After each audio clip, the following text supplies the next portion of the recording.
mean, that's a stark reality that a lot of folks would have to deal with. The mayor wants this dealt with, in part by toughening toxic emission standards. But how likely is that to happen? In March, the federal EPA announced it's considering lowering some standards polluters have to meet. What we're seeing from the federal and state government concerns me in terms of rolling back the regulations on industries such as the steel industry and other industries. Gary already fails to meet federal air quality standards. The county has more toxic releases than 99% of all other counties across the country. And the state ranks second in the nation for the most industrial pollution released per square mile. So what is the Environmental Protection Agency doing for the people of Gary? So they're responsible for protecting clean air, and right now they're not doing it. We dug into EPA records dating back to 1977. Since then, the state and EPA took 152 formal actions against these steel production facilities, nearly half for violating the Clean Air Act. For those air pollution violations, regulators issued more than $23 million in penalties paid by the parent companies. If you're a multi-billion-dollar corporation, fees and fines probably are just a drop in the bucket for you. Both the state and U.S. EPA declined interviews, but sent statements saying they take action when facilities are out of compliance, and that's reduced air emissions. How close are we right now to Gary Works? About 43 blocks. The mill Beryl lives closest to is the largest in the nation, and we found they release more pollutants than any other steel or iron mill tracked by the EPA across the country. More than half the industrial pollution in Lake County comes from Gary Works, which is owned by U.S. Steel. They declined an interview but responded to our questions by email. The company says the EPA's data includes byproducts legally emitted, and they have systems in place to comply with environmental regulations. In regards to the Industrious Labs report, U.S. Steel says it was, quote, designed to create media attention rather than reach any scientific conclusions. I love the yellow. Beryl has lived in Gary for 60 of her 71 years, never fully knowing what she was exposed to. I didn't think I was living a lifestyle that was polluting my body. She wasn't. Beryl's doctor said she doesn't have the typical risk factors for her cancer, and she's not alone. There are many patients that have come from that industrial area that would present with head and neck cancer without risk factors. Gary has been notoriously known for its pollution for decades. But the direct link between air pollution and cancers, Dr. Mihir Biani, also at Rush Medical Center, is getting closer to connecting those dots, and that's new. Is Beryl Fitzpatrick an example of why your research is so important? Yes, absolutely. Absolutely. Research he's working on now could force change. What we are working on currently is again, a direct causal link between air pollution and head and neck cancer. Is it safe to say the steel plants and mills are making people sick in Gary? Yes. Dr. Bayani wants to see emission standards toughened. So that individuals who are living in these areas, they're exposed to the same clean air that individuals who are living in more affluent areas are. The types of communities that this industry is impacting are disproportionately people of color and low-income communities. More than 76% of the people living in Gary are Black. The average income, less than $23,000. About a 4-hour drive from Gary, there's a steel plant in Middletown, Ohio. It's getting a major portion of a $500 million federal grant to change the steelmaking process and cut hazardous pollution in that city, which has an average income of $30,000 and it's 73% white. Beryl Fitzpatrick believes more would be done to keep the air clean and her community healthy if Gary's demographics were different. I am worthy. No matter what you think about my black skin, my dark skin, I'm worthy. I'm worthy for this community to be cleaned up, and I am a person worthy of a good life. Beryl City and other communities found to be disproportionately impacted by pollution were getting extra help from the federal EPA's Environmental Justice Office. But in April, it was labeled a DEI, or diversity program, and shut down. If nothing is done, tell me what happens long-term to people living in a community like Gary. They are going to have higher rates of cancer. They're going to have higher rates of cardiac disease. They're going to have higher rates of lung disease. It's why the woman who fought for her voice while still battling the disease that nearly took it says she'll do whatever it takes to make a change here. Not just hope it, but believe it. It can be different for someone else. As long as I have breath and I can breathe and I have strength to get up, I'm gonna join other people, like-minded people. We're gonna fight. We're gonna fight. Cleveland Cliffs, who owns 2 of the plants in Northwest Indiana, hasn't returned our messages. U.S. Steel maintains its work is essential to the health of America's economy. But Beryl and others who live here worry about their own health. And right now they're asking lawmakers to step up and join their fight for cleaner air, something we will continue to follow. Reporting in Gary, Indiana, I'm Tara Molina, CBS News Chicago, Investigators. What an important story. All right.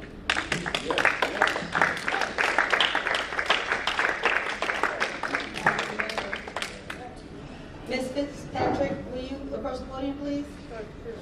I want to warn everybody about the time. We have a number of meetings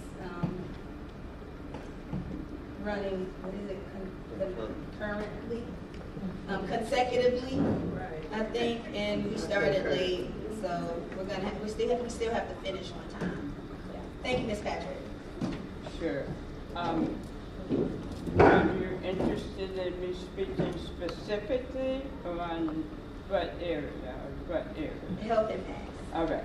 I first want to thank the council for this opportunity to speak about this issue that I've been living with, battling cancer since 2016 for 10 years.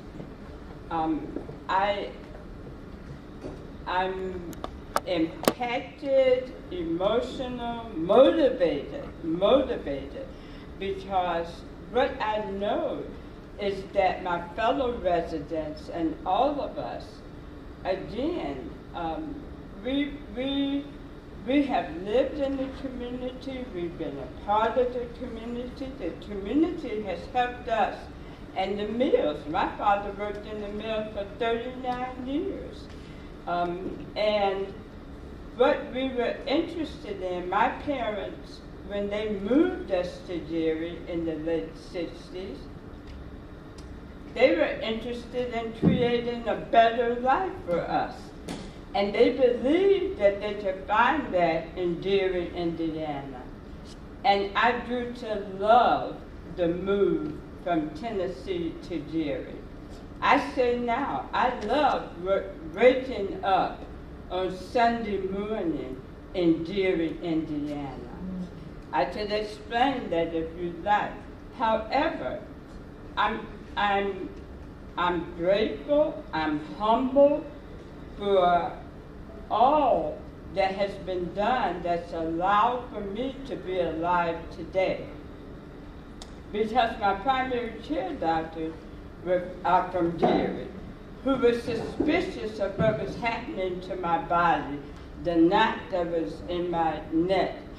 And they sent me to Methodist Hospital. And Methodist Cancer Unit said the best place for you to be at Rush.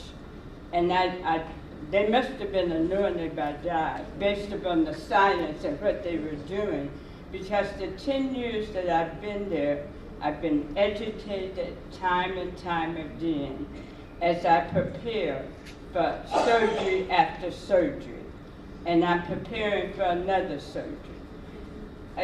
I think it's okay for us who live here in Gary, who made a life here. I voted in every election since I was 18. I bought my home here, I care about what happens here. I care about the young people after me, the younger people, and the quality of their life. In my younger days, I had asthma. I never knew that it would grow into the kinds of cancers and tumors that have been taken out of my body.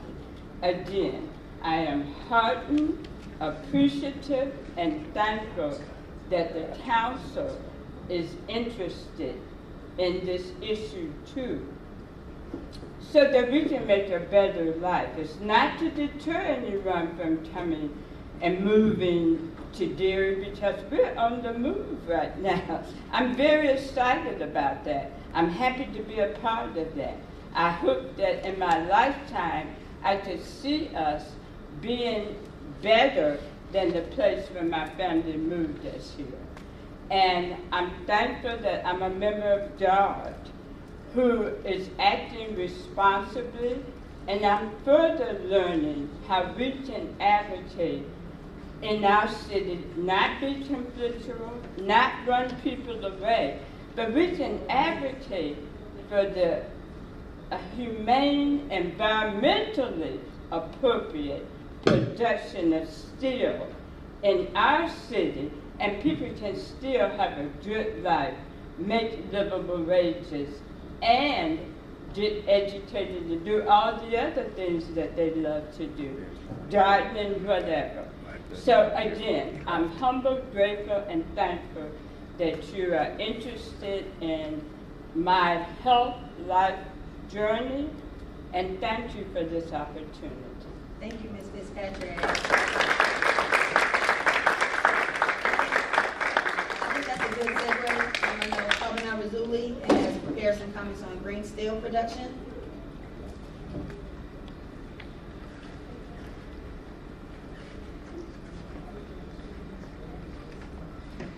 I think we are really short on time. Okay, so we'll be quick. And Yeah. I just do want to add, because we talk about this a lot when we bring these issues up.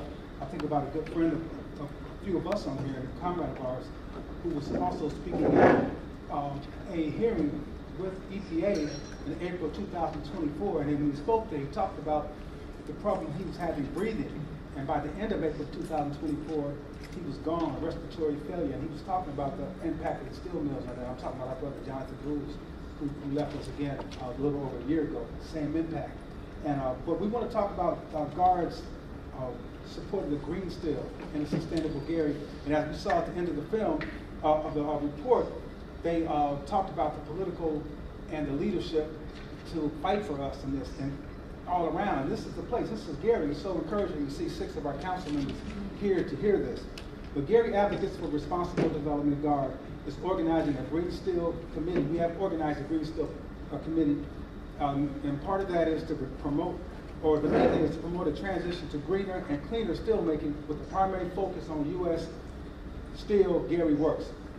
GARD's Green Steel Committee will work to build broad public support for decisions by Gary Works owners to replace its 4 blast furnaces with a modern iron-making technology that will significantly reduce the mill's toxic and carbon dioxide air emissions, and that will provide a pathway towards 0 carbon emissions and minimal toxic emissions.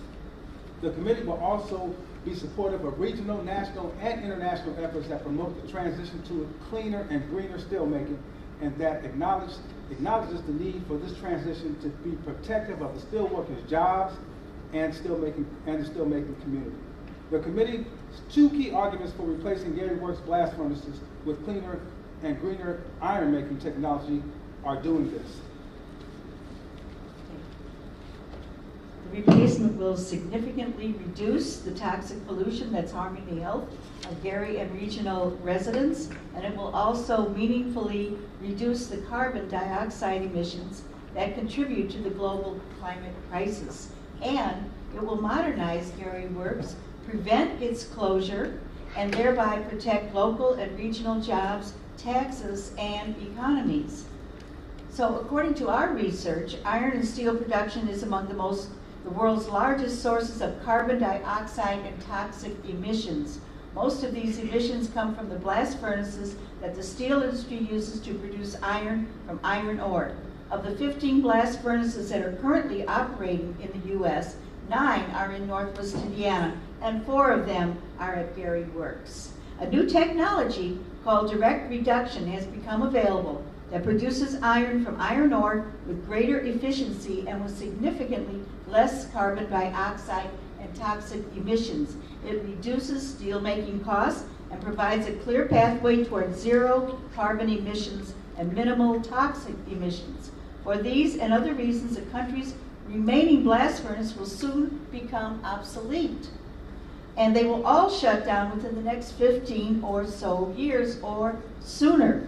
This will happen for economic and competitive reasons, and it will also happen for environmental reasons. If Gary Works receives the investments, it will need to replace the blast furnaces with direct reduction furnaces. It will become a much greener and cleaner mill, and this will put it on the path toward becoming a fully modern, decarbonized, highly competitive, and profitable steel mill. Thank you. Thank you. Thank you. Next we have Alan Henning. Oh, I need to acknowledge we've been joined by 2 council members. Our Councilman at Large, Darren Washington, and Councilwoman of the 4th District, Marion Ivey. I want to thank you for this opportunity to talk about the health impacts of steel mill pollution. My name is Alan Helene. I'm a retired physician. I live in Ogden Dunes, and I'm a member of GARD and also on the Green Steel Committee.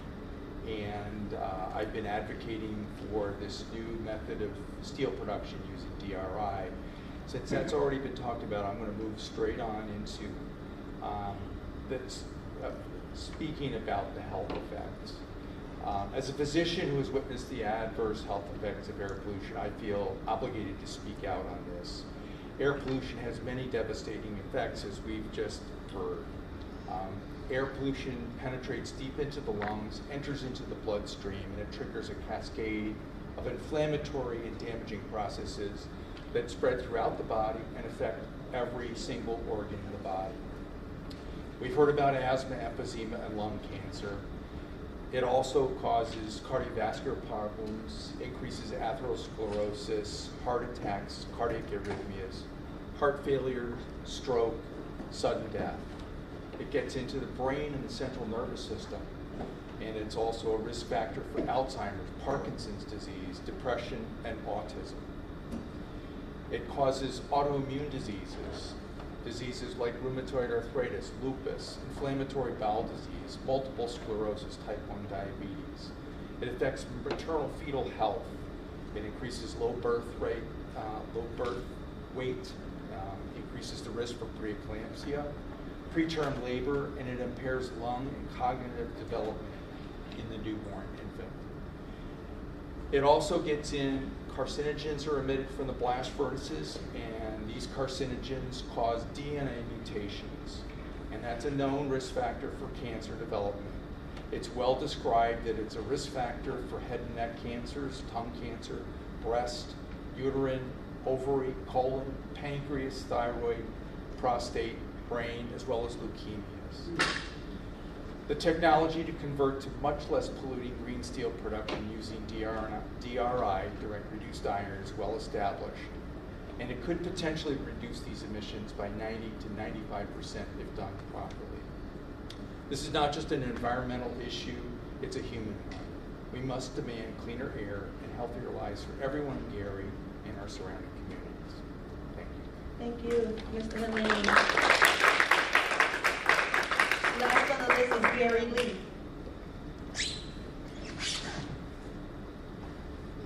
Gary Lee, not speaking? Yeah. No. Okay.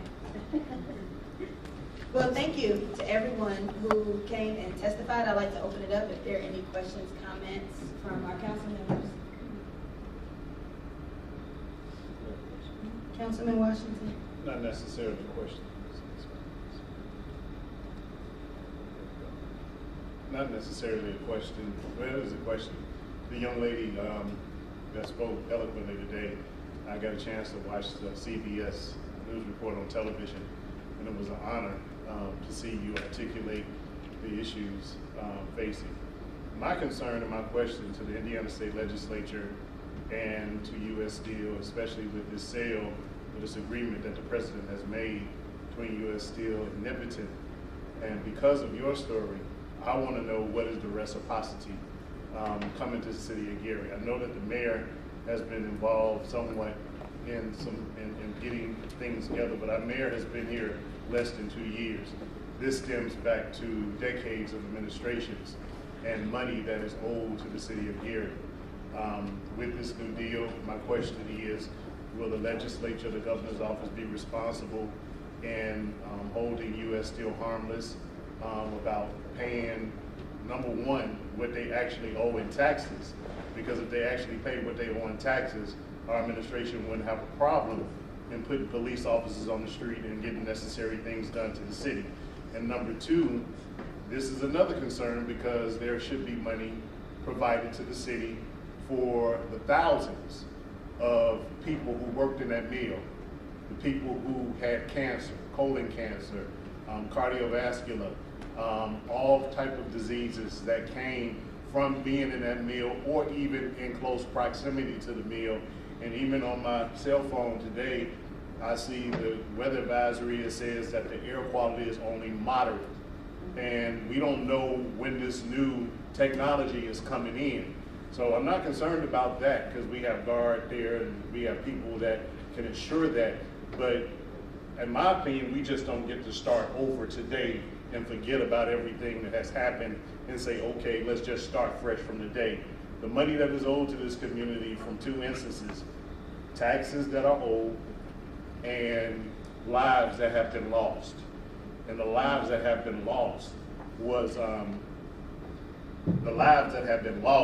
although they got a fair wage, it made U.S. Steel what they were today to be where they are. And so that's what I'm hoping, that when we have people in Indianapolis and the governor and folks talk about what's good for Gary, but we can tell you what's good for Gary. Let's hold harmless on some of those things from this major corporation, and let's talk from there. But I want to thank Brother Kwabena and my sister for giving a great presentation. I'm hoping that our president can bring you back when we have more time to talk about the specifics of new steel being made, because I know I was reading on and based on talking to Lori, who's educating me, and we talked about the electricity form of steel, but that has a lot of problems and it's not as good quality. And I think our council would be very much educated, and I'm hoping that you all will be able to have a seat with this new company and what this new deal is to find out what's going on with the new production that's coming. But I want to applaud you, Madam President, Thank you. for a job well done in bringing this to the community. Thank you. Thank you, Councilman Washington. Yes, a couple of things to note is, one, what we see happening in Middleton, Ohio is proof that our federal government can help these corporations by investing in new technology that does reduce emissions. They just have not done it in Gary. And I think that was an excellent point that Ms. Fitzpatrick made, that just the shift in demographics, the fact that, you know, one place is 73% white, I think is what they said, compared to us, where we are over 70% non-white. But knowing those numbers, knowing what's happening is a way that we can begin to advocate for it. I think also these types of spaces, Councilman Washington, the ability to share these testimonies, to talk about it, it's something that we've always known, I believe, but we knew how it affected our family, but not necessarily an entire community, how we were all affected. Now that we know, and we know what to ask for, it just strengthens our advocacy. Also at this time, I would like to put Ms. Brenda Scott Henry on the spot. I tried to text you. Because we do have a Department of Environmental Affairs and an Office of Sustainability who works on these types of issues every day. One thing to note is most of the pollution that is happening is 100% legal. So the problem is not that U.S. Steel and the other adjacent steel production companies aren't abiding by the law is that we need better laws. So your point about the legislature is a very valid one. We need better laws. Thank you, Ms. Henry, for being here, and I'm sorry, we're over time, so if you could just keep it as short I'll as make it possible. short. And I want to concur with what you said. So the Environmental Affairs Department is here to make sure that we enforce local, local laws as it relates to state and federal laws. We are one of the only communities who have been able to consistently permit U.S. Steel and other industrial facilities in the city only because we can inventory, we permit the inventory that we have, which is the potential to emit. So whether they decommission something or not, we's like, no, you could really put that piece of equipment back into functionality or in operation. So until you properly dispose of this material, of this equipment, we still will require that you permit it. I think that GARD and other advocates are on the right track in terms of targeting the inventory, because as you improve your inventory, just like with your home, the more energy efficient you make it, the less your bill is. So we want to continue to advocate for processes and equipment that will reduce the amount of emissions that are being polluted into the air. Other than that, we cannot go above and beyond what the state and the federal government is allowing. However, those entities are working with us to increase, at one point it was to increase monitoring, but as the laws roll back, so do our ability to do monitoring. But we're looking forward to seeing what we can do to continue to do monitoring programs and that. And I'm thankful for the advocacy that we have with our citizens and our stakeholders in Northwest Indiana who are equipping our citizens with the information and resources that they need to properly advocate for good policy practices. Ms. Henry, while you're here, can you share with the public how and what to report when you see it? I've gotten into a habit of when I see smokestacks, when I see flares, taking pictures of it, taking videos of it, and logging it into our 311 system. Yes. Can you talk about that? Yes, I would. If you happen to see dark smoke coming from any of the stacks, I ask that you at least get a picture, or if you can, get a video, and report it in 311 as air pollution. And the citizens of Erie can do that. The more complaints that we have, the better we can populate those issues and go to U.S. Steel and says, hey, what happened on this particular date and time? We have several citizens who complain that they saw something here, and what is your response to us? So I encourage you to make sure that if you see the dark color smoke that is coming out of the stacks, to please report that in your 311 app. The Gary 311 app. Thank you, Ms. Henry. Any other colleagues? Any other questions? Discussion? If not, I will adjourn the Air Pollution Advisory Committee meeting.